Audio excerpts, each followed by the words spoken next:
Shania Twain, l'une des plus grandes icônes de la musique country au monde, a vécu une vie tumultueuse, remplie de joies éclatantes et de profondes souffrances.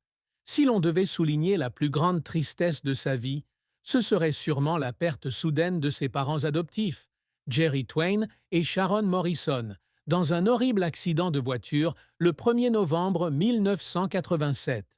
Shania, alors âgée de 22 ans, a non seulement perdu ses deux êtres les plus proches, mais s'est également retrouvée avec la responsabilité de prendre soin de ses jeunes frères et sœurs, Carrie Ann Edwards, Daryl Twain, Jill Edwards et Mark Twain, dans la pauvreté et le désespoir.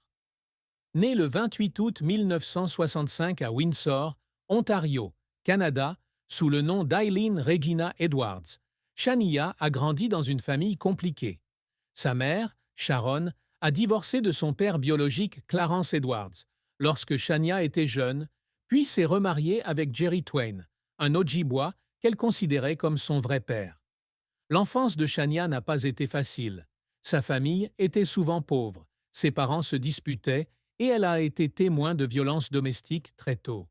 Mais malgré cela, Jerry et Sharon étaient toujours ses plus grands soutiens spirituels, ceux qui l'ont encouragée à poursuivre sa passion pour la musique. À leur décès, Shania a eu l'impression que son monde entier s'était effondré. Elle raconte dans son autobiographie From This Moment On qu'elle a pleuré pendant des heures à côté du corps de ses parents, incapable de croire qu'elle devait faire face à une telle douleur.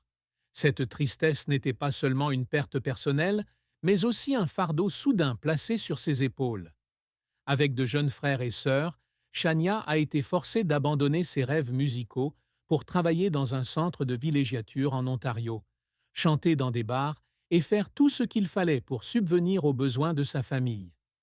J'avais l'impression que je n'avais plus le droit de rêver, a-t-elle dit un jour. Tout ce que j'avais espéré a disparu avec mes parents. La douleur a duré des années, alors qu'elle luttait contre la culpabilité de ne pas avoir pu empêcher la tragédie et la solitude d'avoir dû être forte pour sa famille. C'était la blessure la plus profonde dans le cœur de Shania Twain, une tristesse qu'elle a portée avec elle toute sa vie, même si elle a plus tard connu un grand succès. La carrière de Shania Twain est une histoire inspirante de résilience, de talent et de dépassement de l'adversité pour atteindre le sommet. D'une pauvre fille de Timmins, en Ontario, elle est devenue la reine de la musique country, avec des millions d'albums vendus et d'innombrables prix prestigieux. Cependant, le chemin n'a pas été facile, avec des succès brillants mêlés à des échecs douloureux et des efforts qui l'ont fait pleurer à plusieurs reprises. Shania a commencé sa carrière musicale à un jeune âge, en chantant dans les bars locaux de Timmins dès l'âge de 8 ans pour aider à subvenir aux besoins de sa famille. Après la mort de ses parents, elle a temporairement mis sa passion de côté pour s'occuper de ses frères et sœurs, mais la musique était toujours un feu brûlant dans son cœur. Sa grande percée eut lieu au début des années 1990, lorsqu'elle signa avec Mercury Nashville et sortit son premier album, Shania Twain, en 1993. Bien que l'album ne soit pas un succès commercial, il lui ouvrit la porte à la rencontre de Robert John Mutt Lange, le talentueux producteur de musique qui deviendra plus tard son mari et son important collaborateur. Le véritable tournant est venu avec le deuxième album, The Woman in Me, 1995, produit par Lange. L'album combine la musique country traditionnelle avec la pop moderne, créant un son révolutionnaire. Avec des tubes comme Sous quel lit ont passé vos bottes et Any Man of Mine, The Woman in Me s'est vendu à plus de 12 millions d'exemplaires, ce qui a valu à Shania son premier Grammy et l'a propulsée vers la célébrité internationale.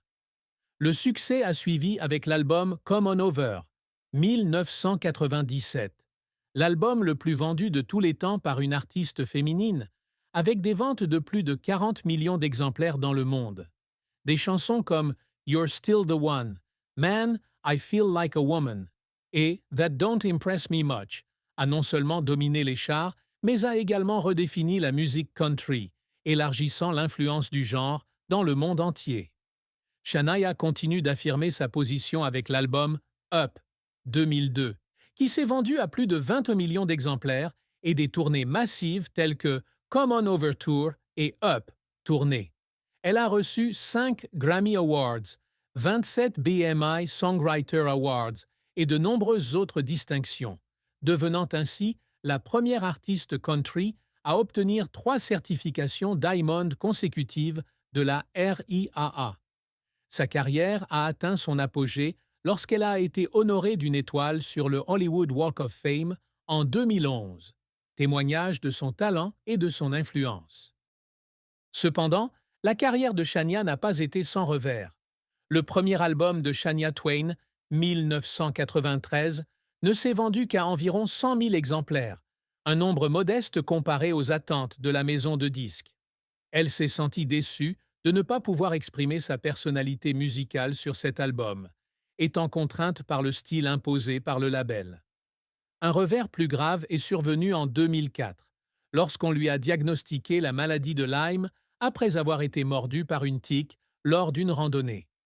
La maladie a endommagé ses cordes vocales, la laissant incapable de chanter pendant près d'une décennie. Shania a dit un jour qu'elle pleurait beaucoup lorsqu'elle pensait que sa carrière musicale était terminée, avec l'impression qu'une partie de son âme lui avait été arrachée. La période de 2004 à 2012 a été la période la plus sombre de sa carrière. Incapable de se produire, Shania s'est retirée des projecteurs, vivant isolée et luttant contre la maladie. En haut, la tournée 2003 à 2004 fut la dernière fois que le public la vit sur scène pendant longtemps. Elle a déjà essayé de revenir dans l'émission de télé-réalité Why Not avec Shania Twain sur OWN en 2011, mais l'émission n'a pas rencontré le succès escompté, la laissant encore plus déprimée. Les larmes de cette période n'étaient pas seulement dues à la carrière, mais aussi à la douleur personnelle due au divorce avec Robert Lange, dont je parlerai plus en détail plus tard. Pour revenir à la musique, Shania a dû travailler dur. Après s'être partiellement remise d'une opération des cordes vocales en 2017, elle a passé des heures chaque jour à s'entraîner à chanter à nouveau à partir de zéro. Elle a déclaré un jour à Rolling Stone, dans une interview, qu'il y avait des jours où elle pleurait parce qu'elle ne pouvait pas atteindre sa gamme vocale précédente, mais elle n'a pas abandonné. L'album Now 2017 est le résultat de cette persévérance. Même s'il ne s'est pas vendu aussi bien que les albums précédents, il a marqué son retour émotionnel. Shania anime également l'émission de résidence Let's Go à Las Vegas de 2019 à 2022, un défi de taille puisqu'elle a dû surmonter sa peur de chanter devant des milliers de spectateurs. Shania Twain n'a jamais été du genre à se contenter facilement de ce qu'elle avait.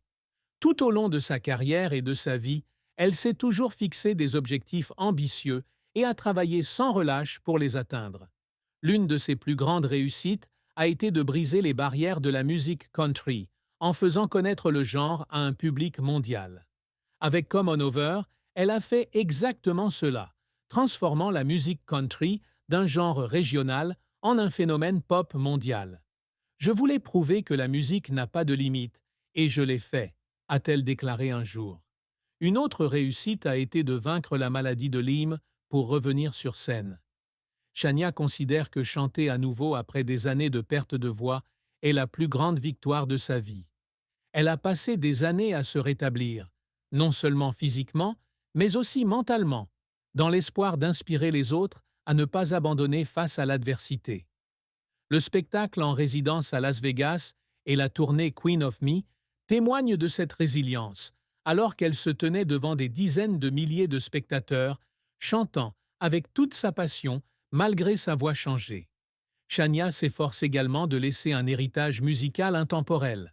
Elle veut que ses chansons ne soient pas seulement des succès ponctuels, mais qu'elles vivent pour toujours dans le cœur de ses fans.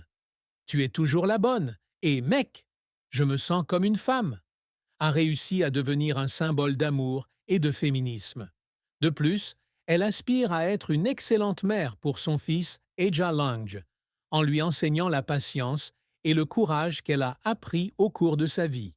En fin de compte, Shania souhaite utiliser son histoire pour aider les autres. Elle participe activement à des activités caritatives, notamment en soutenant les enfants pauvres et les victimes de violences domestiques par l'intermédiaire de l'organisation Shania Kids Can. Cette réussite ne se mesure pas à l'argent ou à la célébrité, mais au sourire des enfants qu'elle a aidés, ce qu'elle considère comme le plus précieux. L'amour et le mariage de Shania Twain sont un voyage émotionnel, avec des moments de bonheur mêlés à des moments de chagrin. Elle a vécu 2 mariages, chacun laissant une marque profonde sur sa vie. Shania a rencontré Robert Lange en 1993, alors qu'il produisait son album The Woman in Me. L'amour s'est rapidement épanoui entre eux et ils se sont mariés le 28 décembre 1993. Ce mariage n'était pas seulement une union d'émotions, mais aussi un partenariat parfait. Lange a aidé Shania à créer des albums à succès et ils ont accueilli leur fils Eja Lange en 2001. Dans les premières années, Shania se sentait complètement heureuse avec Lange, qu'elle appelait son « autre moitié parfaite », Suppen.